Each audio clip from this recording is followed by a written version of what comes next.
राधे राधे राधे राधे कृष्णा, सभी को राधे राधे।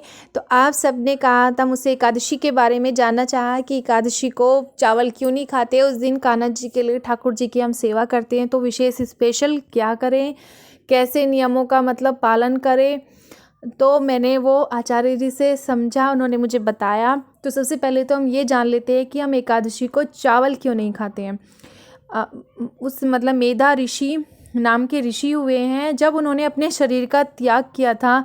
अब ऋषि हैं तो आप सब समझ ही सकते हैं कि उनका पूरा जीवन है ना प्रभु के स्मरण में ही गुजरा है, प्रभु की भक्ति में ही उनका समय व्यतीत हुआ है। तो जब उन्होंने अपने शरीर का त्याग किया तो वहाँ पर पौधा उत्पन्न हुआ। पौधा है तो उसका मतलब उसमें प्राण है, वो जीव है। प्राण का मतलब हुआ ना वो जीव है, सजीव है, कोई निर्जीव वस्तु नहीं थी। तो उसमें प्राण है, पौधा है। तो वो पौधा जो था वो मुंजी थी, मुंजी जिससे चावल निकलते हैं, है ना। तो वो उस दिन तिथि एकादशी ही थी। तो इसीलिए एकादशी को चावल नहीं खाए जाते हैं। और एकादशी का मतलब एकादशी की जो उत्पन्न हुआ था, एकादशी जो उत्पत्ति हुई थी एकादशी की, वो भगवान के शरीर से हुई थी, मुर नाम के राक्षस को मारने के लिए। तो विशेष इसी रूप से जो प्रभु की भक्ति में रहते हैं, जो प्रभु के भक्त होते हैं, उन्होंने उस दिन प्राण अपना त्यागा था और जिससे वो पौधा उत्पन्न हुआ था।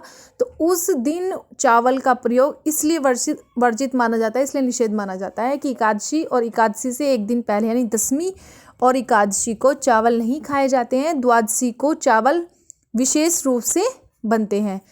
चावल बना लीजिए आप, चाहे नमकीन में या फिर मीठे में खीर बन जाती है। एकादशी के दिन व्रत रखा जाता है, प्रभु को भी फलाहार ही दिया जाता है। और जो फलाहार में या गाय के दूध से निर्मित जो भी वस्तुएं होती है, जो भी खाना होता है, भोजन होता है, भोग होता है, वो विशेष रूप से प्रभु के लिए ही बनाया जाता है। भोग बनाया जाता है, जो प्रभु को भोग लगाया जाता है, वो फल हो या फिर दूध से निर्मित कोई भी भोग हो, वो प्रभु को लगाकर उसे ही हम स्वयं ग्रहण करते हैं। यही व्रत होता है।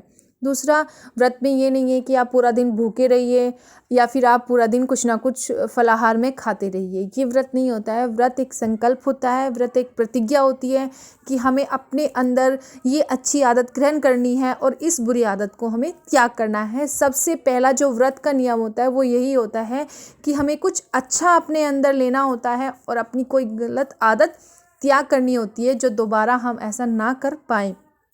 ये व्रत होता है, संकल्प होता है। ये नहीं होता कि हमने व्रत रखा हो वैसे और वैसे हमारे बड़े परेशान हैं, हम व्रत में हैं, पूजा पाठ में लगे हुए हैं और उधर हमारे बूढ़े माँ बाप काम में लगे हुए हैं, वे अपना ऐसे, या फिर हम नहीं अभी आ रही हूँ, मैं पहले अपने कान्हा को खाना खिला दूँ, मैं अपने लड्डू को पहले नहला दूँ या उनका श्रृंगार कर दूँ, अभी थोड़ी देर में मैं आपको खाना दे रही हूँ।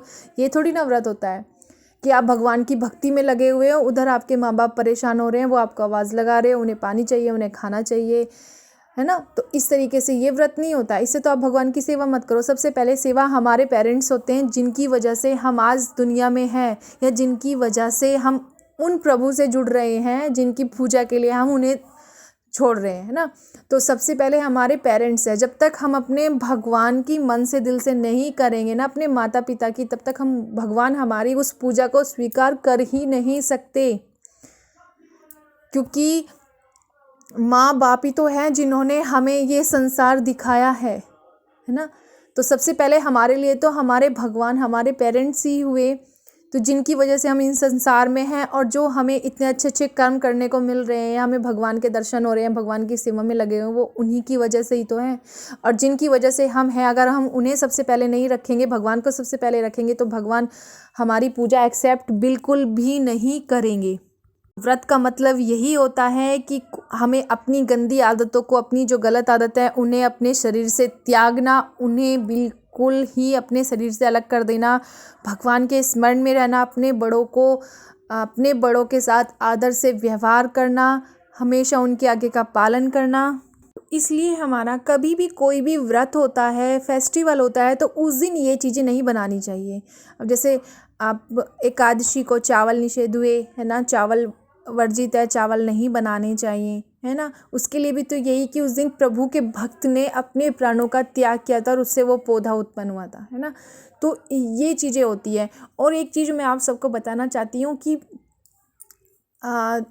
द्वारिकाधीश में हाँ सॉरी, जगन्नाथपुरी में कि जो वहाँ पे दर्शन कर लेता है और वहाँ के चावलों का जो सेवन कर लेता है, मतलब चावल रूपी जो प्रसाद मिलता है वहाँ पर जो खा लेता है, तो वो मतलब जो कहते हैं ना, अनजाने में अगर हमने गलती से भी कभी चावल का सेवन कर लिया तो उसका दोष नहीं लगता है, ओनली अनजाने में। लेकिन अगर आप जानबूझ के खाओगे तो वो थोड़ी ना कि जानबूझ के गलती करना, तो वो अच्छी बात थोड़ी ना होती है।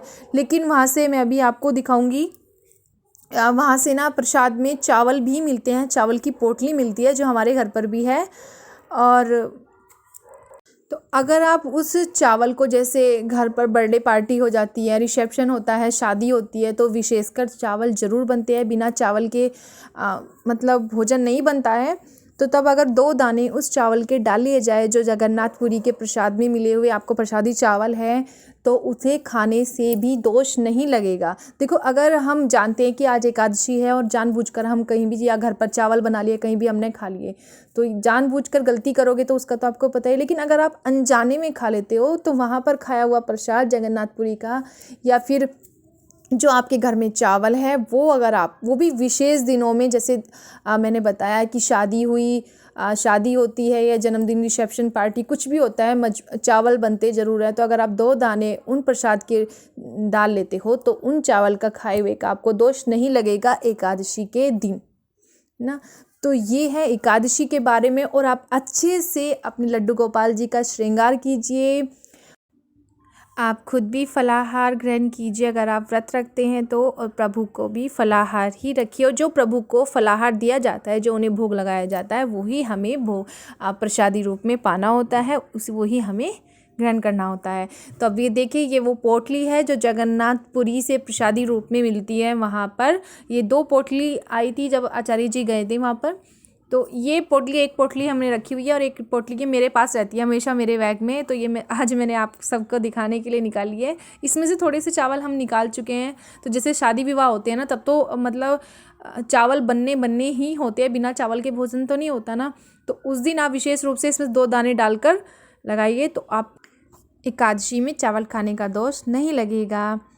तो अपने ठाकुर जी को अच्छे से सजाइए, संवारिए, उन्हें नए नए वस्त्र पहनाइए, उन्हें बहुत सुंदर बनाइए, और खुद भी उन्हीं की तरह सजिए संवरिए। राधे राधे, जय श्री राधे, राधे राधे कृष्णा, हरि बोल।